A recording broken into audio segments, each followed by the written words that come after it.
چا وی که د چا وادي او په نکریزو ځي خیر دی زنانه خپل رواجونه کولی شي چې بې پردګي پکې نه هغه رواج چې د شریعت نه صریح خلاف نه نو شریعت پې پابندي نه لګوي خوشحالي ده ودي کې څوک د ورځې واده راوړي څوک د شپې راوړي څوک په موټر کې راوړي څوک په ټانګه کې راوړي څوک په ډولۍ کې راوړي شریعت دا پابندي نه ده کړې د مړو رسمونه اکثر خلک د عبادت په نیت کوي نو هغې کې بدعات راځي ناروا راځي او ودونه خلک د ثواب په نیت نه کوي د کلي رواج په نیت کوي نو هغې کې بدعات او ګناه نه راځي البته اسراف پکې راځي لکه ډزې زیاتې کول یا ډول سورناوې وال ناروا کار دی چې دا پکې نه نو خیر دی دروازې راوړي د شپې راوړي جنګ ځي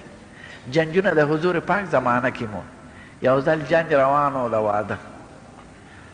زنانه وې ماشومانو هغه ورته ودرېد ډېر خوشحاله شه وی اللهم انت محب الناس الیه تاسو ما ته ډېر ګران یې د انصارو واده یو ځل یې بیبي کور ته راغله وی کوم خوا تللی وی جنګ له تلو وی نجینۍ م ناوې کوله او جنګ کې م لېږله وی خسه لوبې موبې ورسره وې وی نه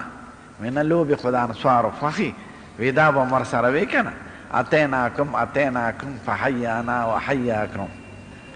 ولولا الحنطة السمراء لم تسمن عذاراکم ولولا العجوة السوداء لم نحلل بوادیکم دا دې موږ درلو په جنګ درلو تاسو دې خدای خوشحاله لري او موږ که دا ښکلې غنم نه وي نو دا ناوې به م دومره غټه نه وي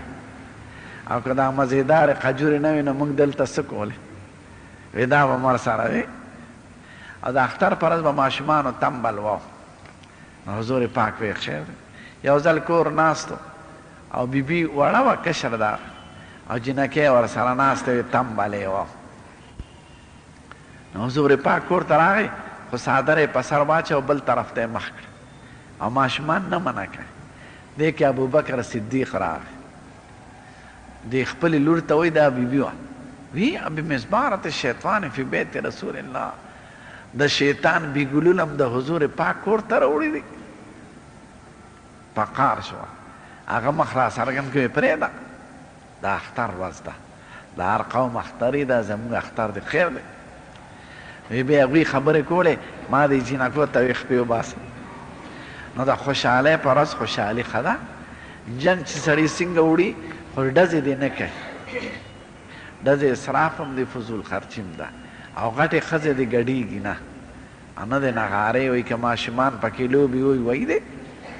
که په موټر کې وړی که په ډولۍ کې وړی څوک د ثواب په نیت نه کوي د رواج په نیت کوي او د مړو خبرې اکثر ګناه وي چې د خدای او د رسول او صحابو نه نی ثابت دا هغه کې به تپوس کوي ځکه هغه خلک د ثواب په نیت کوي نو د مړو په مسله کې احتیاط کوي